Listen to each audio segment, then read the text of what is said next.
آج دنیا میں کون سا اہم دن منایا جا رہا ہے فیصل؟ آج دنیا میں منایا جا رہا ہے international day of United Nations peace keepers. Yes. اور United Nation peace keepers day میں ان لوگوں کو سیلیبریٹ کیا جاتا ہے جنہوں نے دنیا میں امن قائم رکھنے کے لیے بہت ہی اہم کردار ادا کیا ہو. اور میرے خیال میں اس سے بڑی مثال کیا ہو سکتی ہے، جس تحمل سے پاکستان نے رسپونڈ کیا انڈیا کے مس ایڈونچر کو. میرے خیال میں اس کی اور کوئی مثال ہو نہیں سکتی. اور پھر پاکستان نے ایون دو کہ وہ ایک نیوکلیئر نیشن ہے، اس کے باوجود جتنا ذمہ داری کا مظاہرہ کیا، اس سے زیادہ بڑی مثال کیا مل سکتی ہے. اور پاکستان نے دنیا کو بتایا کہ امن کیا ہوتے ہیں اور جو لوگ امن پسند ہوتے ہیں وہ کیسے ہوتے ہیں. اور وزیر اعظم شہباز شریف اسی سلسلے میں اسی سچویشن کو مزید بہتر کرنے کے لیے انہوں نے 3 ملکوں کا دورہ رکھا، 4 ملکوں کا دورہ رکھا، جس میں انہوں نے ترکیہ کا دورہ کیا، آذربائیجان کا دورہ کیا، اور اب انہوں نے تاجک صدر سے بھی ملنا ہے. اور اس کا مقصد یہی ہے کہ اپنا رائٹ میسج سینڈ کیا جا سکے اور یہ بتایا جا سکے کہ پاکستان اس خطے میں امن چاہتا ہے. پاکستان چاہتا ہے کہ اکنامکلی یہ خطہ کتنا زیادہ مضبوط ہو جائے، اور جہاں ایک دوسرے کو گرانے، ختم کرنے، غلط الزام لگانے اور اس سے نیچے لانے کی کوشش ہے، اس کو جو ہے وہ ناکام ہونا چاہیے. چلیے ہم بات کر لیتے ہیں. سید محمد علی، ماہر بین الاقوامی امور، ہمارے ساتھ موجود ہیں. السلام علیکم Syed Ali Sahab, and thank you so much for your time. Very good morning. Sir, پوری دنیا جو ہے اب وہ امن کی بات کر رہی ہے، بلکہ کل میں دیکھ رہا تھا، کل تو امریکہ نے بھی جو ہے وہ یہ کہہ دیا ہے کہ وہ ہالٹ کر رہے ہیں اسرائیل کو against Iran. Please correct me if I am wrong, کیونکہ ایک بیان میرے نظر سے گزرا ہے ایسا. امریکہ ایران سے بات کر رہا ہے، پاکستان بھارت کے درمیان امریکہ میڈیٹ کرا رہا ہے، دین وہ چاہ رہا ہے رشیا اور یوکرین جو ہے اس کے درمیان بھی جو بھی تصفیہ طلب امور ہیں وہ حل ہو جائیں. اسی بیچ پہ نیوکلیئر ڈیل بھی ہو رہی ہے اور اس لیے وہ یقین دہانی کرا رہے ہیں کہ اسرائیل کو ہالٹ کیا جائے. اب کرنٹ ورلڈ جو ہے وہ جو ایک چیز تھی علی صاحب پوسٹ 9/11 کہ جی وہ دا ٹیررزم اینڈ آل، دنیا شفٹ ہو رہی ہے اس بیانیے سے اور دنیا اب امن کے بیانیے پہ آتی جا رہی ہے. جی فیصل صاحب، میں سمجھتا ہوں بہت اہم بات کی آپ نے، اور میں سمجھتا ہوں یہ بہت بڑی اسٹریٹجک مس کیلکولیشن تھی وزیر اعظم مودی کی جانب سے کہ پاکستان کی تعزیت اور انڈیپینڈنٹ انٹرنیشنل انکوائری کی آفر کے باوجود جو ہے انہوں نے پاکستان پہ یک طرفہ طور پہ جارحیت کی جو ناکام کوشش کی، اس کے نتیجے میں نہ صرف ان کی فوج کو بہت نقصان ہوا، سیاسی طور پہ داخلی سطح پہ مودی سرکار کو بہت ہزیمت اور شرمندگی اٹھانا پڑی، بلکہ عالمی برادری میں بھی سفارتی سطح پہ ان کو بہت غیر ذمہ دار ریاست کے طور پہ دیکھا جا رہا ہے. اور آپ نے بالکل ٹھیک کہا کہ انہوں نے ٹائمنگ بھی بالکل بہت بری طرح مس کیلکولیٹ کی. اب آپ دیکھیں کل ابھی تک 4 سے 5 دور ہو چکے ہیں براہ راست امریکی انتظامیہ اور ایران کے درمیان ان کے جوہری پروگرام کے حوالے سے، اور دونوں سائڈ یہ کہہ رہی ہیں کہ کافی پیش رفت ہو چکی ہے. بلکہ کل ان کے جو ایران کے ایٹمی پروگرام کے انچارج ہیں، انہوں نے کہا ہے کہ ایران چاہتا ہے کہ 20,000 میگا واٹ ایٹمی توانائی پیدا کرے. مطلب میں آپ کو ریفرنس کے لیے بتا رہا ہوں کہ پاکستان کی تقریباً کوئی 3,500 میگا واٹ کی پیداوار ہے نیوکلیئر ری ایکٹرز کے ذریعے سے. تو ایران کہہ رہا ہے کہ مطلب فار ایگزامپل پاکستان جتنی، اور پاکستان کا دنیا کا بہترین ایٹمی پروگرام ہے، تو ایران چاہ رہا ہے کہ کم سے کم پاکستان سے 6 گنا زیادہ بڑا ایٹمی پروگرام بنایا جائے. اور وہ امریکہ سے مذاکرات کے بعد یہ بات کر رہا ہے، اور امریکہ جو ہے وہ تشویش کا اظہار کر رہا ہے، ناراضگی کا اظہار کر رہا ہے اسرائیل کے جنگی عزائم کی جانب بھی.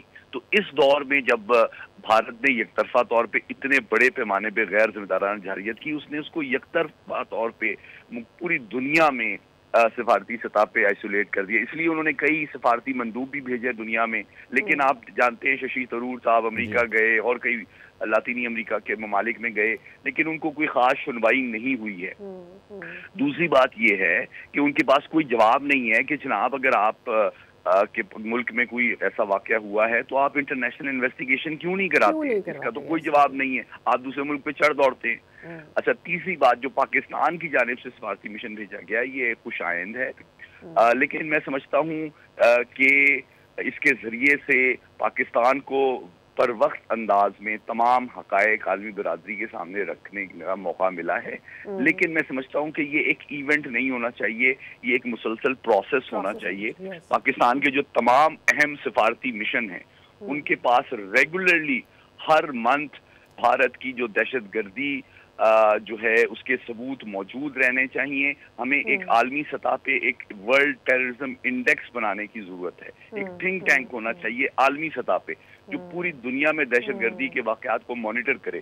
تو جب آپ آبجیکٹیولی بھی انالائز کریں گے تو یقینی طور پہ بھارت اس میں صف اول میں نظر آئے گا, اور ایوری منتھ اس کو اپڈیٹ کیا جائے اور اس کی ساری رپورٹس پوری دنیا میں ہمارے سفارت خانوں کے ذریعے دیگر ممالک کو شیئر کی جائیں تاکہ دنیا جو ہے ان حقائق سے ریگولرلی آگاہ ہو. صرف ریئیکشن میں ہم یہ معلومات شیئر نہ کریں. رائٹ. اچھا, آلریڈی پاکستان ہم دیکھ رہے ہیں کہ پاکستان مذاکرات کے لیے مڈل ٹیم بھی بنتا ہے. ایران کو ابھی انہوں نے ان کے پازیٹیو نیوکلیئر یا یورینیم انریچمنٹ کے لیے سپورٹ بھی ہم کر رہے ہیں. اور کل جو یونائٹڈ نیشن کا اجلاس ہوا اس میں ایک دفعہ پھر غزہ کے معاملے کے اوپر ایک بار پھر پاکستان نے آواز اٹھائی کہ وہاں پر جینوسائیڈ ہو رہا ہے اور کتنا ٹائم مزید یونائٹڈ نیشنز کو لگ سکتا ہے اس صورتحال کو سمجھنے کے لیے. But what do you think right now, Pakistan کی امن کی کوششیں, دوسری جانب جب ہم بھارت کو مسلسل دیکھتے ہیں ابھی بھی جب وہ بات باہر جا رہے ہیں یا دوسرے ملکوں میں جا رہے ہیں وہ یہی بار بار پوائنٹ ڈالنے کی کوشش کر رہے ہیں کہ بھائی پاکستان امن پسند ملک نہیں ہے, وہ ایک روگ نیشن ہے. پاکستان آن دا کنٹری آگے نکل گیا ہے. دے آر سیئنگ ٹھیک ہے what happened, we don't want India to do whatever they did once again, but ہم چاہتے ہیں کہ خطے میں امن بھی ہو. دیکھیے جی, تین باتیں ہیں جو پوری دنیا بہت واضح انداز میں سمجھتی ہے. پہلی بات حقیقت یہ ہے کہ ہمارے پاس ان کے انٹیلیجنس آفیسر گلبشن یادو موجود ہیں اور خود بھارت نے بین الاقوامی عدالت انصاف میں اس بات کا اعتراف کیا تھا کہ جناب ہمیں اس کا ایکسیس دیے جائے, یہ ہمارے سرکاری افسر ہیں. تو انٹرنیشنل کورٹ آف جسٹس میں بھارت اعتراف کر چکا ہے کہ یہ ان کے سرکاری انٹیلیجنس آفیسر ہیں. تو اس کے بعد وہ ان کی کوئی بات میں وزن نہیں رہ جاتا اور پاکستان کا ثبوت موجود ہے کہ جناب بھارت باضابطہ طور پہ انٹیلیجنس آفیسرز پاکستان میں خصوصاً بلوچستان میں دہشت گردی پھیلانے میں ملوث ہے. دوسری بات, پاکستان پوری دنیا جانتی ہے کہ 25 سال سے دہشت گردی کے خلاف پوری دنیا کے امن و سلامتی کا علمبردار بھی ہے اور صف اول کا ہر ذمہ دار ریاست کا اتحادی بھی ہے, اور اس نے سب سے زیادہ قربانیاں دی ہیں تقریباً 80,000 فوجی اور سویلین لوگوں کی شہادتوں کی شکل میں, جو کہ حقیقت میں بھارت کی انڈائریکٹ پراکسیز کے ذریعے سے پاکستان میں کی گئی ہیں. چوتھی بات یہ ہے کہ خود 1 لاکھ سے زیادہ ہمارے کشمیری بہن بھائی جو ہیں شہید ہو چکے ہیں مقبوضہ کشمیر میں, اور جہاں پہ 6 سے 7 لاکھ جو ہے بھارت کی افواج موجود ہیں. تو یہ وہ حقیقت ہے کہ ششی تھرور صاحب اور ان کا کوئی بھی سفارتی مشن اس حقیقت سے دنیا کو بے وقوف نہیں بنا سکتا, ان کی نظروں میں دھول نہیں جھونک سکتا. ہمیں الحمدللہ اللہ نے بہت عزت دی ہے. آج پاکستان کو دنیا میں ایک مضبوط, مستحکم, متحد اور ذمہ دار ایٹمی طاقت کے طور پہ پوری دنیا دیکھتی ہے, اور بھارت کو ایک منکر, کمزور, پریشان اور غیر ذمہ دار ریاست کے طور پہ سمجھا جاتا ہے. اور پریشان اس لیے بھی بھارت ہے کیونکہ ابھی ریسنٹلی پاکستان کی ایک اور سفارتی کامیابی حاصل ہوئی ہے, اور جو مصری صاحب ہیں جو کہ بھارت کے سیکرٹری خارجہ ہیں وہ امریکہ کا دورہ کر رہے تھے. وہاں پہ اگین انہوں نے بہت رویا گایا, لیکن ان کے جو سیکرٹری خارجہ اور نائب وزیر خارجہ ہیں امریکہ کے نائب وزیر خارجہ, انہوں نے سیدھا اعلامیہ جو جاری کیا پاکستان کا, اس میں انہوں نے کوئی نام نہیں انکلیوڈ کیا, وچ مینس کہ اگین یہ پاکستان کی سفارتی کامیابی, اور انہوں نے بھارت کو کسی بھی قسم کی جارحیت سے بھی گریز رہنے کا کہہ دیا ہے. سو اگین آپ امریکہ چلے جائیں, آپ پاناما چلے جائیں, آپ برازیل چلے جائیں, عرب ممالک چلے جائیں, اویسی کو وہ لے کے عرب ممالک جا رہا ہے. I wonder کہ بات سے بات نکلی پڑی ہے, I wish کہ اویسی صاحب سے کوئی سوال کرے اس وقت کہ آپ جو اس وقت پاکستان کو بدنام کرنے کے مشن پہ نکلے ہوئے ہیں, ذرا یہ تو بتائیے کہ بھارت جو اسرائیل کا ساتھ دے رہا ہے اگینسٹ غازہ, اس پہ آپ کا کیا موقف ہے؟ میں چاہوں گا کہ کوئی ان سے لازمی سوال پوچھے. بہت شکریہ. دیکھیں, 2 بہت اہم سوال آپ نے رکھے ہیں, میں مختصراً دونوں کا جواب دے دیتا ہوں. پہلی بات یہ ہے کہ دیکھیے باقی دنیا میں تو وہ کوشش کر رہے ہیں اپنی جگہ سائی کو کم کرنے کے لیے. اپنے امیج کو ریپیئر کرنے کے لیے جو زیادہ کامیاب نظر نہیں آتی. لیکن سب سے بڑی حقیقت یہ ہے کہ چین کے خلاف جو انڈو پیسفک اسٹریٹجی امریکہ نے عالمی سطح پہ مرتب کی تھی، اس میں یہ حقیقت ہے کہ بھارت سب سے امپورٹنٹ الائی تھا، اس کا سینٹر آف گریوٹی تھا.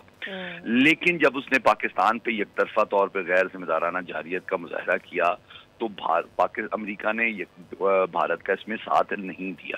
یہ بھارت کی ایک طرح سے سفارتی اور تجزیراتی بھی بہت بڑی ناکامی تھی، کیونکہ اس کو توقع تھی کہ امریکہ پاکستان پہ دباؤ ڈالے گا اور پاکستان کو مورد الزام ٹھہرائے گا، لیکن امریکہ نے ایسا بالکل بھی نہیں کیا. اس سے بھارت کو یہ سمجھنا چاہیے کہ جب وہ غیر ذمہ دارانہ ایک اٹیک کا مرتکب ہوتا ہے، اگریشن کا، جارحیت کا مرتکب ہوتا ہے، تو پوری دنیا خصوصاً عالمی طاقتیں، ایون اس کے جو قریب ترین الائی اور اتحادی ہیں، وہ بھی اس کو سپورٹ نہیں کرتے. پہلی بات تو یہ اس نے اپنی پاور اور انفلوئنس کو بہت زیادہ مس کیلکولیٹ اور اوور اسٹیمیٹ کیا تھا.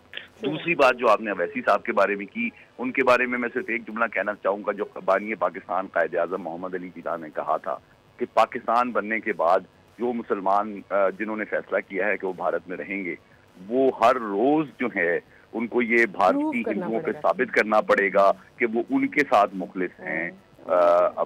تو یہ ایک مجھے افسوس ہے ان لوگوں کے ساتھ جو کہ اپنے ایمان اور اپنے نظریات کو جو ہے بیچ کے بھارت کے ساتھ اپنی لائلٹی کو ثابت کرنے کی روزانہ ناکام کوشش کرتے ہیں. میری ان سے ہمدردی. رائٹلی پٹ. بہت بہت شکریہ محمد علی صاحب، آپ نے وقت نکالا ہمارے پروگرام کے اس حصے کے لیے. شیورلی رائٹ، ویری رائٹلی پٹ. میرے خیال میں جب آپ کو روز اپنی لائلٹی پروو کرنی پڑے تو آپ کی اپنی سیلف رسپیکٹ، آپ کی ایگو میرے خیال میں کتنی ہرٹ ہوتی ہوگی اور کتنا اندر گلٹ رہتا ہوگا. یہ تو وہی لوگ جانتے ہیں جن کو اس طرح کی سپورٹ دینی پڑتی ہے بھارت کو. ایبسلیوٹلی. سبسکرائب کریں اور بیل دبائیں تاکہ کوئی خبر رہ نہ جائے.